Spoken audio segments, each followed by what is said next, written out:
சூரா அல் கஹஃப். அளவற்ற அருளாளனும் நிகரற்ற அன்புடையோனுமாகிய அல்லாஹுவின் திருப்பெயரால் துவங்குகின்றேன். தன் அடியார் மீது எந்தவிதமான முரண்பாடு கோணலும் இல்லாததாக ஆக்கி இவ்வேதத்தை இறக்கி வைத்தானே, அந்த அல்லாஹுவுக்கே புகழனைத்தும் உரித்தாகும். அது உறுதியான வழியை காண்பிப்பது.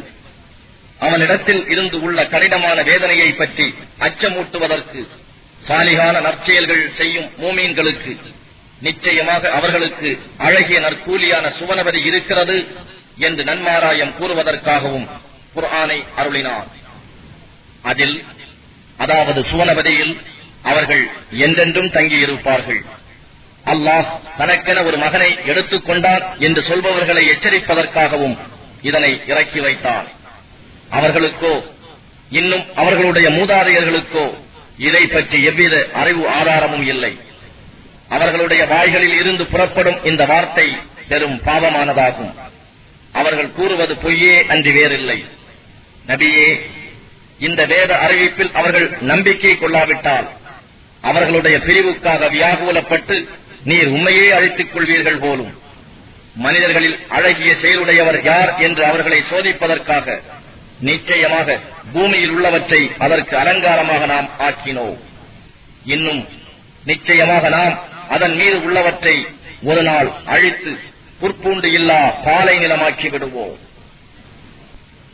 அஸ்ஹாபுல் கஹ்ஃப் என்ற குகையில் இருந்தோரை பற்றி, அந்த குகையில் இருந்தோரும் சாசனத்தை உடையோரும் நம்முடைய ஆச்சரியமான அத்தாட்சிகளில் இன்றும் உள்ளவர்கள் என எண்ணுகிறீரோ? அந்த இளைஞர்கள் குகையினுள் தஞ்சம் புகுந்தபோது அவர்கள், எங்கள் ரப்பே, நீ உன்னிடம் இருந்து எங்களுக்கு ரஹமத்தை அருள்வாயாக, இன்னும் நீ எங்களுக்காக எங்கள் காரியத்தை பயனுள்ளதாக சீர்திருத்தி தருவாயாக என்று கூறினார்கள்.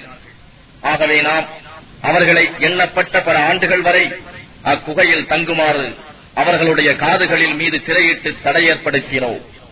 பின்பு அக்குகையில் தங்கியிருந்த இரு பிரிவினர்களில் எப்பிரிவினர் தாங்கள் குகையில் தங்கியிருந்த கால அளவை நன்கு அறிந்திருந்தார்கள் என்பதை சோதிப்பதற்காக அவர்களை நாம் எழுப்பினோம்.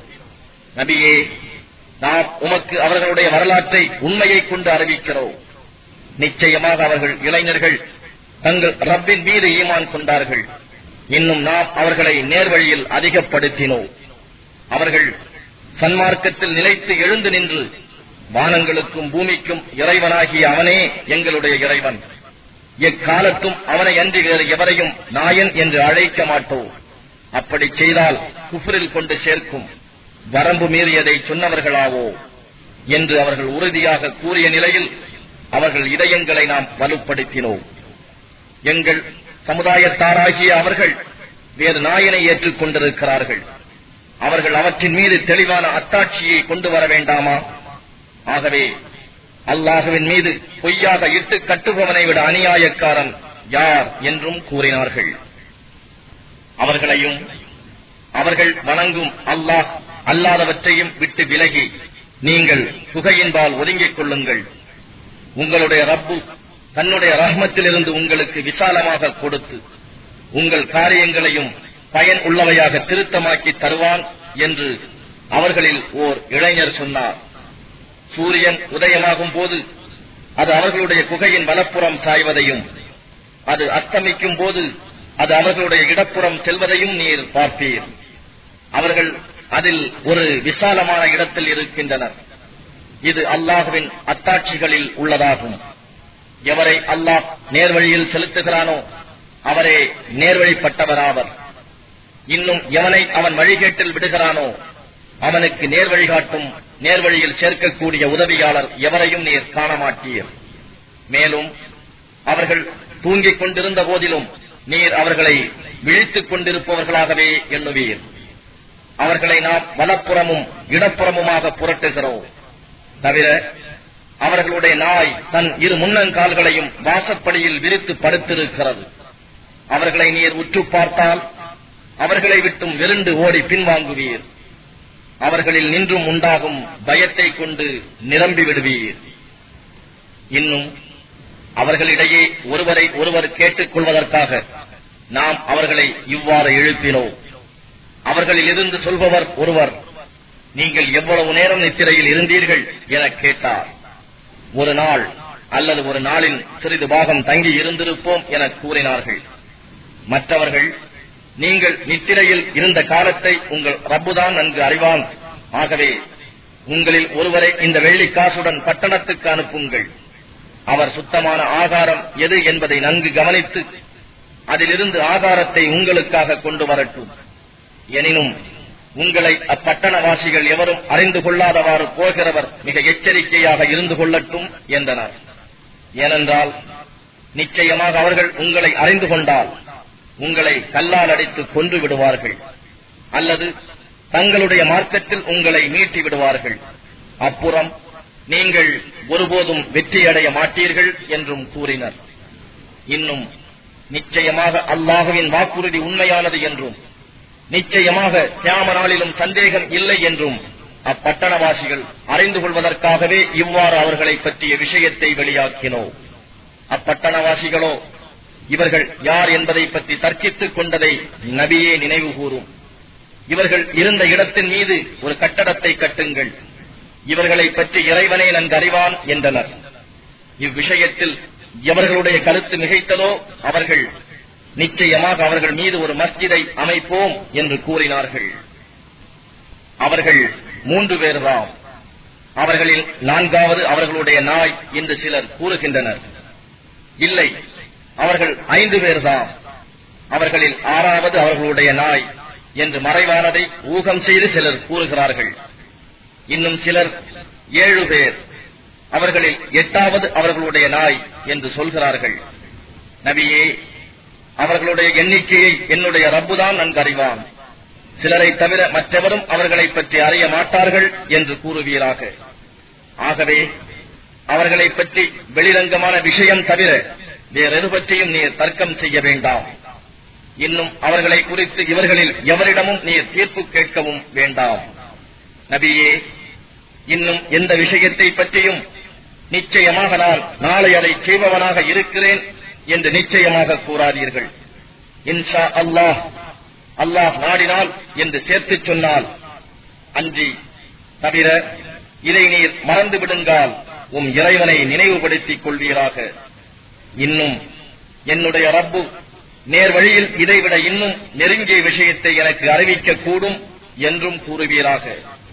அவர்கள் தங்கள் குகையில் 300 வருடங்கள் தைவட்டிருந்தனர் என்றும் சிலரும் அதற்கு மேல் 9 அதிகப்படுத்தி சிலரும் கூறுகின்றனர். அவர்கள் அதில் சரிபட்டிருந்த காலத்தை அல்லாஹ்வே நன்கறிந்தவன். வானங்களிலும் பூமியிலும் மறைவாய் இருப்பவை அவனுக்கே உரியனவாகும். அவற்றை அவனே நன்றாக பார்ப்பவன், தெளிவாய் கேட்பவன். அவனை அன்றி அவர்களுக்கு உதவி செய்வோர் எவரும் இல்லை. அவன் தன்னுடைய அதிகாரத்தில் வேறு எவரையும் கூட்டாக்கிக் கொள்வதும் இல்லை என்று நபியே நீர் கூறும். இன்னும் நபியே, உம்முடைய ரப்பின் வேதத்திலிருந்து உமக்கு வகை மூலம் அருளப்பட்டதை நீர் ஓதி வருவீராக. அவனுடைய வார்த்தைகளை மாற்றக்கூடியவர் எவரும் இல்லை. இன்னும் அவனை அன்றி புகலிடம் எதையும் நீர் காண மாட்டீர். நபியே, எவர் தம் ரப்புடைய திரு பொருத்தத்தை நாடியவர்களாக காலையிலும் மாலையிலும் அவனை பிரார்த்தனை செய்து கொண்டிருக்கிறார்களோ அவர்களுடன் நீரும் பொறுமையை மேற்கொண்டிருப்பீராக. இன்னும் உலக வாழ்க்கையின் அலங்காரத்தை நாடி அத்தகையவர்களை விட்டும் இரு கண்களையும் திருப்பி விடாதீர். இன்னும் எவனுடைய இதயத்தை நம்மை நினைவு கூர்வதிலிருந்து நாம் திருப்பிவிட்டோமோ அவனை நீர் வழிபடாதீர். ஏனெனில் அவன் தன் இச்சையை பின்பற்றியதனால் அவனுடைய காரியம் வரம்பு மீறியது ஆகிவிட்டது. நபியே, இன்னும் நீர் கூறுவீராக, இந்த சத்திய வேதம் உங்கள் ரப்பிடமிருந்து வந்துள்ளது. ஆகவே நன்மையை நாடுபவர் இதில் நம்பிக்கை கொள்ளட்டும். இன்னும் அதை நாடாதவர்கள் நிராகரிக்கலாம்.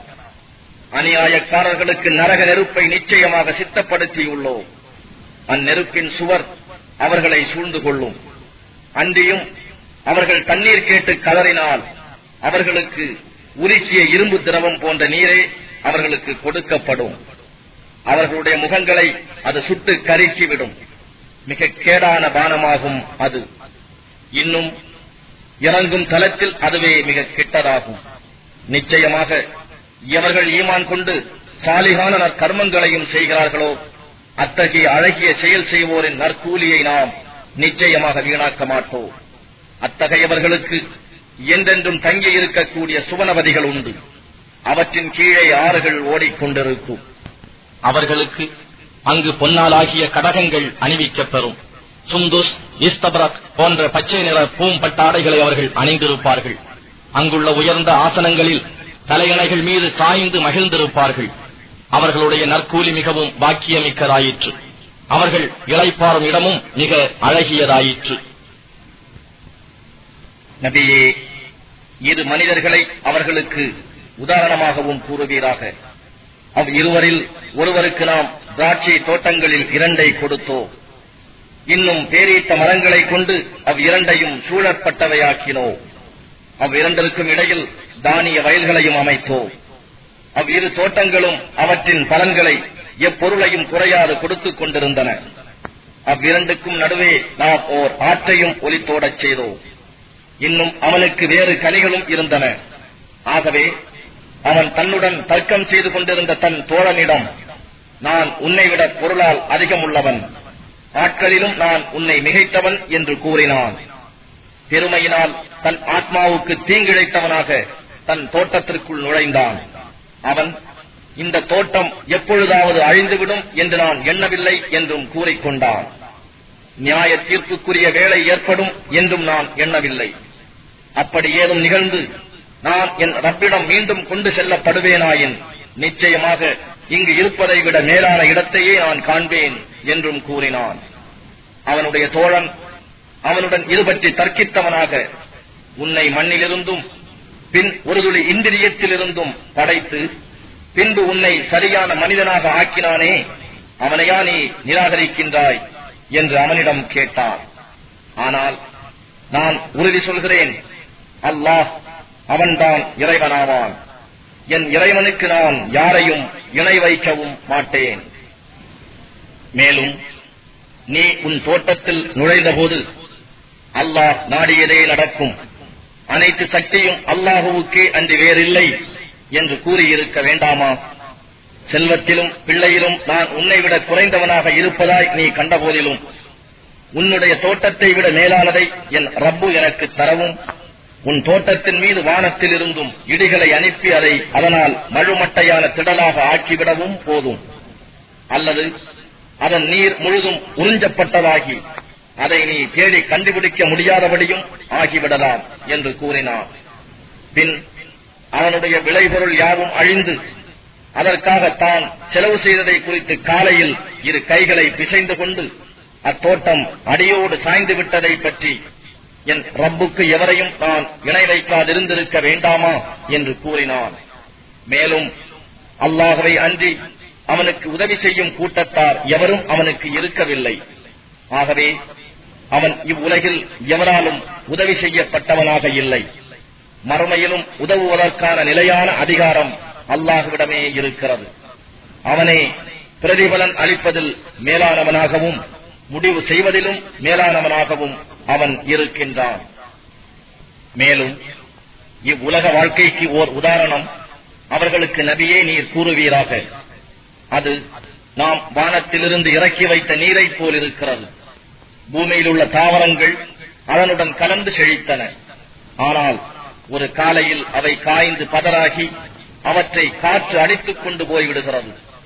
மேலும் எல்லா பொருளின் மீதும் அல்லாஹ் ஆற்றல் உடையவனாக இருக்கின்றான். செல்வமும் பிள்ளைகளும் இவ்வுலக வாழ்க்கையின் அலங்காரங்களே ஆகும். என்றும் நிலைத்து நிற்கக்கூடிய நற்கர்மங்களே உம்முடைய ரப்பிடத்தில் நன்மை பயனுடையவையாகவும் அவனிடத்தில் நம்பிக்கையுடன் ஆதரவு வைக்கத்தக்கவையாகவும் இருக்கின்றன. நபியே, ஒரு நாள் நாம் மலைகளை அவற்றின் இடங்களை விட்டு பெயர்த்து விடுவோம். அப்போது பூமியை நீர் வெட்ட வெளியாக காண்பீர். யாவரையும் ஒன்று சேர்ப்போம். அந்நாளில் நாம் ஒருவரையும் விட்டு வைக்க மாட்டோம். அவர்கள் யாவரும் உம்முடைய ரப்பின் சமூகத்தில் வரிசையாக கொண்டு வரப்படுவார்கள்.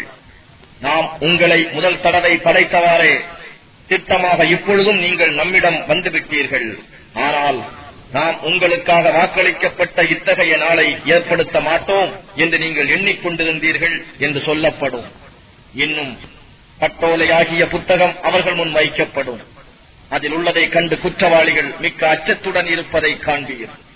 மேலும் அவர்கள், எங்கள் கேடே, என்ன ஏடு இது, எங்களுடைய பாவங்கள் சிறியவையோ பெரியவையோ எதுவும் விடாது இதில் எழுதப்பட்டுள்ளதே என்று கூறுவார்கள்.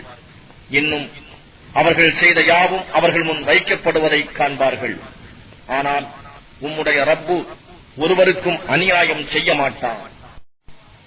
அன்றியும் ஆதமுக்கு சுஜூது செய்யுங்கள் என்று நாம் மலக்குகளிடத்தில் கூறியதை நபியே நினைவு கூறுவீராக. அப்போது இப்லீஸை தவிர அவர்கள் சுஜூது செய்தார்கள். அவன், இப்லீஸ், ஜின் இனத்தை சார்ந்தவனாக இருந்தான். அவன் தன் இறைவனுடைய கட்டளையையும் மீறிவிட்டான். ஆகவே நீங்கள் என்னை அன்றி அவனையும் அவன் சந்ததியாரையும் உங்களை பாதுகாப்பவர்களாக எடுத்துக் கொள்வீர்களா?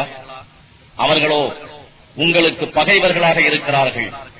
அக்கிரமக்காரர்கள் இவ்வாறு மாற்றிக்கொண்டது மிகவும் கெட்டதாகும்.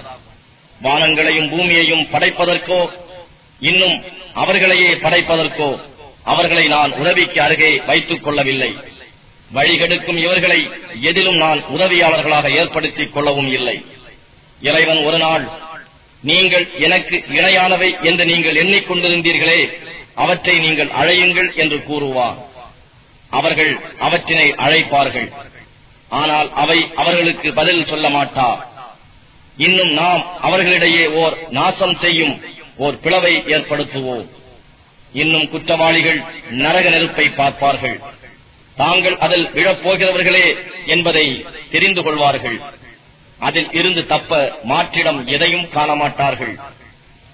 இன்னும் நிச்சயமாக நாம் இந்த குர்ஆனில் ஒவ்வொரு உதாரணத்தையும் மனிதர்களுக்காக விளக்கியுள்ளோம்.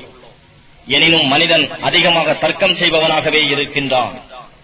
மனிதர்களிடம் நேர்வழி வந்தபோது அவர்கள் நம்பிக்கை கொள்வதையும் தங்கள் ரப்பிடம் பிழை பொறுக்க தேடுவதையும் தடை செய்வதெல்லாம் முன் சென்றவர்களுக்கு நேர்ந்தது இவர்களுக்கும் நேர்தல் அல்லது இவர்களுக்கு எதிரிலேயே நம்முடைய வேதனை வருதல் ஆகியவை தவிர வேறில்லை. இன்னும் நாம் தூதர்களை நன்மாராயம் கூறுபவர்களாகவும் அச்சம் ஊட்டி எச்சரிக்கை செய்பவர்களாகவும் அல்லாமல் அனுப்பவில்லை. எனினும் காபிர்களோ பொய்யை கொண்டு சத்தியத்தை அழித்து விடுவதற்காக தர்க்கம் செய்கிறார்கள். என்னுடைய அத்தாட்சிகளையும் அச்சமூட்டி எச்சரிக்கை செய்யப்பட்டதையும் பரிகாசமாகவே எடுத்துக் கொள்கின்றனர். எவன் தன் ரப்புடைய வசனங்களை கொண்டு உபதேசிக்கப்பட்டும் அவற்றை புறக்கணித்து தன் இரு கரங்களும் செய்த குற்றங்களை மறந்து விடுகிறானோ அவனை விட பெரிய அக்கிரமக்காரன் எவன் இருக்கின்றான்? நிச்சயமாக நாம் அவர்களுடைய இருதயங்களின் மீது இதை விளங்கிக் கொள்ளாதவாறு திரைகளையும் அவர்களுடைய செவிகளில் செவிட்டுத்தனத்தையும் ஏற்படுத்தி இருக்கிறோம். ஆதலால் நீர் அவர்களை நேர்வழியின்பால் அழைத்தாலும் அவர்கள் ஒருபோதும் நேர்வழி அடைய மாட்டார்கள். ஆனால் நபியே, உம் இறைவன் மிக பிழை பொறுப்பவனாகவும் மிக்க கிருபை உடையவனாகவும் இருக்கின்றான். அவர்கள் சம்பாதித்த தீவினைகளை கொண்டு உடனுக்கு உடன் அவர்களை பிடிப்பதாக இருந்தால் நிச்சயமாக அவர்களுக்கு வேதனையை தீவிரமாக்கி இருப்பான். ஆனால் அவர்களுக்கு ஒரு குறிப்பிட்ட தவணை உண்டு. அப்போது அவனை அன்றி புகலிடத்தை காணவே மாட்டார்கள். மேலும் அவ்வூர்வாசிகளை அவர்கள் அக்கிரமம் செய்தபோது நாம் அழித்தோம். ஏனெனில் அவர்களை அழிப்பதற்கு குறிப்பிட்ட தவணையை நாம் ஏற்படுத்தி இருந்தோம். இன்னும் மூசா தம் பணியாளிடம், இரு கடல்களும் சேரும் இடத்தை அடையும் வரை நீங்காது நடப்பேன், அல்லது வருட கணக்கில் நான் போய்க் கொண்டிருப்பேன் என்று கூறியதை நீர் நினைவுபடுத்துவீராக. அவர்கள் இருவரும் இரண்டு கடல்களுக்கும் இடையே ஒன்று சேரும் இடத்தை அடைந்தபோது இருவருடைய மீனை இருவரும் மறந்துவிட்டனர். அது கடலில் தன்னுடைய வழியை சுரங்கம் போல் அமைத்துக் கொண்டு நீந்தி போய்விட்டது. இருவரும் அப்புறம் அந்த இடத்தை கடந்தபோது தம் பணியாளை நோக்கி, நம்முடைய காலை ஆகாரத்தை கொண்டு வா, இந்த நம் பிரயாணத்தில் நிச்சயமாக நாம் களைப்பை சந்திக்கிறோம் என்று மூசா கூறினார். அதற்கு, அக்கற்பாறையில் நாம் தங்கிய சமயத்தில் நான் நிச்சயமாக மீனை மறந்துவிட்டேன் என்பதை பார்த்தீர்களா? மேலும் அதை உங்களிடம் சொல்வதை ஷைத்தானை அன்றி வேறு எவனும் என்னை மறக்கடிக்கவில்லை. மேலும் அது கடலுக்குள் தன் வழியை ஆச்சரியமாக அமைத்துக் கொண்டது என்று பணியாள் கூறினார். அப்போது மூசா, நாம் தேடி வந்த இடம் அதுதான் என்று கூறி இருவரும் தம் காலடி சுவடுகளை பின்பற்றி வந்த வழியே திரும்பிச் சென்றார்கள். இவ்வாறு இருவரும் நம் அடியார்களில் ஒருவரை கண்டார்கள். நாம் அவருக்கு நம்மிடம் இருந்து கிருபை அருளியிருந்தோம். இன்னும் நாம் அவருக்கு நம்மிடம் இருந்து கல்வி ஞானத்தையும் கற்றுக் கொடுத்திருந்தோம். உங்களுக்கு கற்றுக் கொடுக்கப்பட்ட நன்மையானவற்றை நீங்கள் எனக்கு கற்பிக்கும் பொருட்டு உங்களை நான் பின்தொடரட்டுமா என்று அவரிடம் மூசா கேட்டார். அதற்கு அவர், நிச்சயமாக நீர் என்னுடன் பொறுமையாக இருக்க இயலமாட்டீர் என்று கூறினார். ஏனெனில் எதை பற்றி உமக்கு முழுமையான ஞானம் இல்லையோ அதில் நீர் எவ்வாறு பொறுமையாய் இருப்பீர் என்று கேட்டார். அதற்கு மூசா, இன்ஷா அல்லாஹ், நான் பொறுமையுள்ளவனாகவும் எவ்விஷயத்திலும் உமக்கு மாறு செய்யாதவனாகவும் நான் இருப்பதை நீங்கள் விரைவில் காண்பீர்கள் என்று கூறினார். அதற்கு அவர், நீர் என்னை பின்தொடர்வதாயின் எந்த ஒரு விஷயத்தை பற்றியும் நானாகவே அதை பற்றி உமக்கு அறிவிக்கும் வரை நீர் என்னிடம் கேட்கக்கூடாது என்று சொன்னார். பின்னர் இருவரும் ஒரு மரக்கலத்தில் ஏறும் வரையில் நடந்து சென்றனர். மரக்கலம் கடலில் செல்லலானதும் அவர் அதில் ஓர் ஓட்டையை போட்டார். இதில் உள்ளவர்களை மூழ்கடிக்கவா நீங்கள் இதில் ஒரு ஓட்டையை போட்டீர்கள்? நிச்சயமாக நீங்கள் ஓர் அபாயகரமான பெருங்காரியத்தை செய்துவிட்டீர்கள் என்று மூசா கூறினார். அதற்கு அவர், நிச்சயமாக நீர் என்னுடன் பொறுமையை கடைபிடிக்க முடியாது என்று உமக்கு நான் சொல்லவில்லையா என்றார். நான் மறந்துவிட்டதை பற்றி நீங்கள் என்னை குற்றம் பிடிக்க வேண்டாம். இன்னும் என் காரியத்தை சிரமம் உடையதாக ஆக்கிவிடாதீர்கள் என்று மூசா கூறினார். பின்னர் மரக்கலத்திலிருந்து இறங்கி இருவரும் வழி நடக்கலானார்கள். வழியில் ஒரு பையனை இருவரும் சந்தித்த போது அவர் அவனை கொன்றுவிட்டார். உடனே மூசா, கொலை குற்றமின்றி ஒரு பரிசுத்தமான ஒரு ஜீவனை கொன்றுவிட்டீர்களே, நிச்சயமாக நீங்கள் பொருத்தக்கேடான ஒரு காரியத்தையே செய்துவிட்டீர்கள் என்று மூசா கூறினார். அதற்கு அவர், நிச்சயமாக நீர் என்னுடன் பொறுமையாக இருக்க இயலாது என்று உமக்கு நான் சொல்லவில்லையா என்று கூறினார். இதன் பின்னர், நான் எந்த விஷயத்தை பற்றியாவது உங்களிடம் கேட்பேனாயின் நீங்கள் உங்கள் தோழனாக வைத்துக் கொள்ள வேண்டாம். நிச்சயமாக நீங்கள் என்னிடம் இருந்து தக்க மன்னிப்பு கோருதலை பெற்றுக் கொண்டீர்கள் என்று கூறினார்.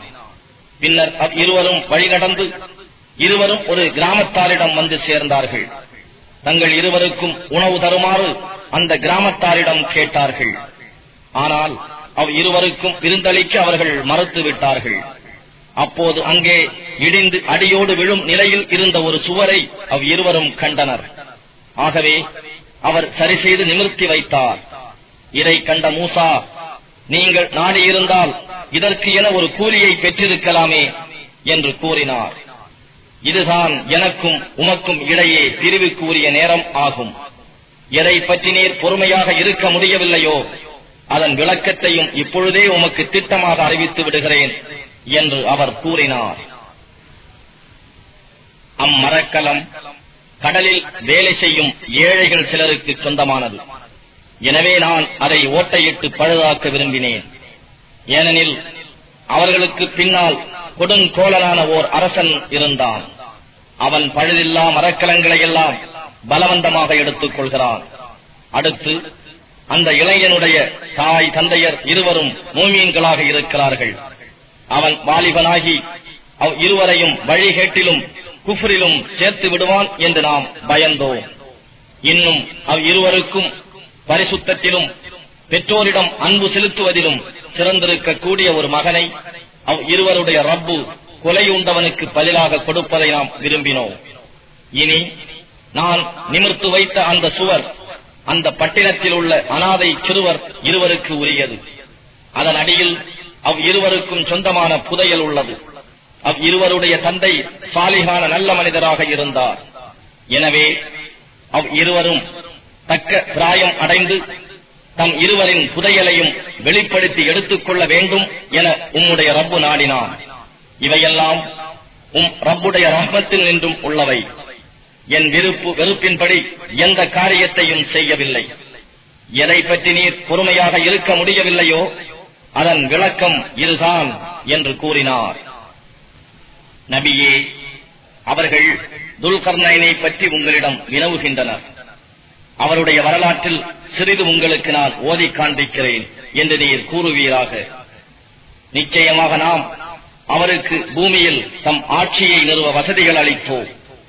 இன்னும் ஒவ்வொரு பொருளில் இருந்தும் தக்க பயனடையும் வழியையும் அவருக்கு காண்பித்துக் கொடுத்தோம். ஆகவே அவர் ஒரு வழியை பின்பற்றினார். சூரியன் மறையும் மேற்கு திசை வரை அவர் சென்று அடைந்தபோது அது ஒரு கருங்கடலில் மூழ்குவது போல் மறையக் கண்டார். இன்னும் அவர் அவ்விடத்தில் ஒரு சமூகத்தினரையும் கண்டார். துல்கர்னைனே, நீர் இவர்களை தண்டித்து வேதனை செய்யலாம் அல்லது அவர்களுக்கு அழகியதான நன்மை செய்யலாம் என்று நாம் கூறினோம்.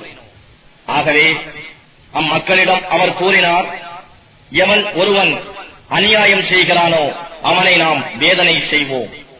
பின்னர் அத்தகையவன் தன் ரப்பிடத்தில் மீள்விக்கப்பட்டு இறைவனும் அவனை கடுமையான வேதனையை கொண்டு வேதனை செய்வான். ஆனால் எவன் ஈமான் கொண்டு சாலிகான நல்ல செயல்களை செய்கிறானோ அவனுக்கு அழகான நற்கூலி இருக்கிறது. இன்னும் நாம் சுலபமான வேலைகள் செய்வதையே நாம் அவனிடம் கூறுவோம். பின்னர் அவர் மற்றும் ஒரு வழியை பின்பற்றிச் சென்றார். அவர் சூரியன் உதயமாகும் கிழக்கு திசையை சேர்ந்தபோது அது ஒரு சமூகத்தாரின் மீது உதயமாகி அவர்கள் வெயிலில் இருப்பதை கண்டார். அவர்களுக்கும் சூரியனுக்கும் இடையே நாம் ஒரு தடுப்பையும் ஏற்படுத்தவில்லை. வெப்பத்தில் இருந்து தம்மை காத்துக் கொள்ளாத அவர்களுடைய நிலை அவ்வாறுதான் இருந்தது. இன்னும் என்னென்ன அவருடன் இருந்தது என்பதை நாம் நன்கறிந்திருக்கிறோம். பின்னர் அவர் வேறொரு வழியை பின்பற்றி சென்றார். இரு மலைகளுக்கு இடையே இருந்த ஓர் இடத்தை அவர் அடைந்தபோது அவ்விரண்டுக்கும் அப்பால் இருந்த ஒரு சமூகத்தாரை கண்டார். அவர்களுடைய பேச்சு எளிதில் விளங்குவதாக இல்லை. அவர்கள், துல்கர்னைனே, நிச்சயமாக யாஜூஜும் மாஜூஜும் பூமியில் பசாது குழப்பம் செய்கிறார்கள். ஆதலால் எங்களுக்கும் அவர்களுக்கும் இடையே ஓர் தடுப்புச் சுவரை நீர் ஏற்படுத்தி தரும் பொருட்டு நாங்கள் ஒரு தொகையை தரலாமா என்று கேட்டார்கள். அதற்கு அவர், என் ரப்பு எனக்கு எதில் வசதிகள் அளித்திருக்கிறானோ அது நீங்கள் கொடுக்க இருப்பதை விட மேலானது. ஆகவே உங்கள் உடல் பலம் கொண்டு எனக்கு நீங்கள் உதவி செய்யுங்கள். நான் உங்களுக்கும் அவர்களுக்கும் இடையே ஓர் உறுதியான தடுப்பை ஏற்படுத்தி விடுகிறேன் என்று கூறினார். நீங்கள் இரும்பு பாலங்களை எனக்கு கொண்டு வாருங்கள் என்றார். பிறகு அவை இரு மலைகளின் இடையே நிரம்பி உச்சிக்கு சமமாகும் போது நெருப்பாக பழுக்கும் வரை அதை ஊதுங்கள் என்றார். பின்னர் உருக்கிய செம்பை என்னிடம் கொண்டு வாருங்கள், அதன் மேல் ஊற்றுகிறேன் என்றார். எனவே யாஜூஜ் மாஜூஜ் கூட்டத்தார் அதன் மீது ஏறவும் சக்தி பெறவில்லை, அதில் துவாரமிடவும் அவர்கள் சக்தி பெறவில்லை. இது என் ரப்பிடம் இருந்துள்ள ஒரு கிருபையே ஆகும். ஆனால் ரப்புடைய வாக்குறுதி நிறைவேறும் போது அவன் இதனையும் தூள் தூளாக்கி விடுவான். மேலும் என் ரப்புடைய வாக்குறுதி முற்றிலும் உண்மையானதே என்று கூறினார். இன்னும் வாக்குறுதி அளிக்கப்பட்ட இறுதி நாளில் அவர்களில் சிலரை சிலருடன் கடல் அலைகள் மோதுவதைப் போல மோதுமாறு நாம் விட்டு விடுவோம். பின்னர் எக்காலம் ஊதப்படும். பிறகு நாம் அவர்களை ஒன்று சேர்ப்போம். காபிர்களுக்கு அந்நாளில் நரகத்தை அவர்கள் முன் ஒரே பரப்பாக பரப்பி வைப்போம். அந்நரகவாதிகள் யாரென்றால், நம் நினைவை விட்டும் அவர்களுடைய கண்களில் திரையிடப்பட்டிருந்தன. இன்னும் நல்லுபதேசங்களை செவிமடுக்கவும் அவர்கள் சக்தியற்று போயினர். நிராகரிப்பவர்கள் என்னை அன்றி என் அடியார்களை தம் பாதுகாவலர்களாக எடுத்துக் கொள்ளலாம் என்று எண்ணுகிறார்களா? நிச்சயமாக இக்காவிர்கள் விருந்துக்கு இறங்கும் இடமாக நரகத்தையே சித்தம் செய்து வைத்திருக்கின்றோம். தம் செயல்களில் மிக பெரும் நஷ்டவாளிகள் யார் என்பதை நான் உங்களுக்கு அறிவிக்கட்டுமா என்று நபியே நீர் கேட்பீராக. அவர்கள் யாரென்றால், இவ்வுலக வாழ்க்கையில் தகாத வழிகேடான முயற்சிகளை மேற்கொண்டு தாங்கள் உண்மையிலேயே அழகான காரியங்களை செய்வதாக எண்ணிக்கொள்கிறார்களே அவர்கள்தான். அவர்கள் தங்களுடைய இறைவனின் வசனங்களையும் அவனை மறுமையில் சந்திப்போம் என்பதையும் நிராகரிக்கிறார்கள். அவர்களுடைய செயல்கள் யாவும் வீணாகும். இறுதி தீர்ப்பு நாள் அன்று நாம் அவர்களுக்காக நற்கூலி நெருக்கும் தராசையும் நாட்ட மாட்டோம். அதுவே அவர்களுடைய கூலியாகும். அதுதான் நரகம். ஏனென்றால் அவர்கள் உண்மையை நிராகரித்தார்கள். என்னுடைய வசனங்களையும் என் தூதர்களையும் ஏளனமாகவே எடுத்துக் கொண்டார்கள். எவர் ஈமான் கொண்டு சாலிகான நல்ல செயல்களை செய்கிறார்களோ அவர்கள் விருந்துக்கு இறங்கும் இடமாக ஃபிர்தௌஸ் என்னும் தோட்டங்கள் இருக்கும். அதில் அவர்கள் என்றென்றும் தங்கியிருப்பார்கள். அவர்கள் அதிலிருந்து மாறி வேறிடம் செல்ல விரும்ப மாட்டார்கள்.